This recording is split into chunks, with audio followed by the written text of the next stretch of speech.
Is there a recommendation on how often you should be accessing your Akashic records? Love this question. Let's get into it. So when we are accessing our Akashic records, what we are learning to do is how to release trauma energy, how to see ourselves in a higher perceptual lens, how to become the observer of what is going on in our life so we can have different interactions with self and our reality and our interpersonal relationships and our jobs and our finances. It's becoming the higher self in the observation deck, looking at everything so you can make pivot adjustments on your timeline. So I wouldn't say there's any like barometer of like how much you should be going in, but I do have like a tip for you. Okay, first one, before we get to that, is working in the Akashic records is very, very high frequency. And so you have to have very good grounding practices in place. Otherwise, it can leave you kind of like floaty and we get kind of like detached from our 3D human life. It can make things kind of slippery. Like when I'm doing Akashic record readings with people, I have to do a lot of grounding afterwards. Otherwise, sometimes like my communication isn't coming out clear when I'm speaking to people, or I just feel floaty and kind of detached. Grounding practices. Okay. And then the second thing is when you are doing Akasha healing for like trauma, behavioral patterns, like inner children, past lives, anything like that.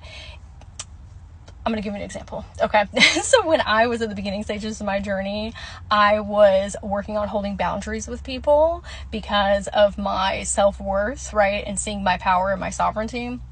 And so when I would go into my records to access that stuff, then in my 3D reality, I would see all these different experiences start coming up where people were checking my boundaries. And I was like, what the heck? I thought I was in here healing this stuff.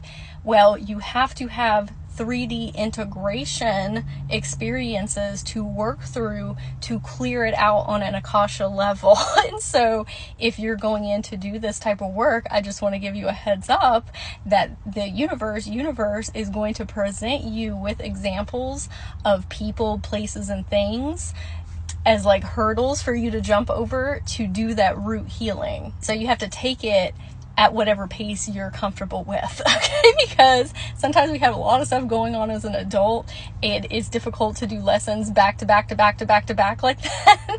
And so take it in your time and what feels good. That's why your intuition and discernment is really needed when you're doing this type of Akasha level work, and how quickly or slowly that you want to take it. And if you're a person watching this and you want to learn more about getting into your Akashic records, learning about your soul contract and your transpersonal chakras, you can send me a DM with your email and I'll send you a resource list of how I got into all of these things.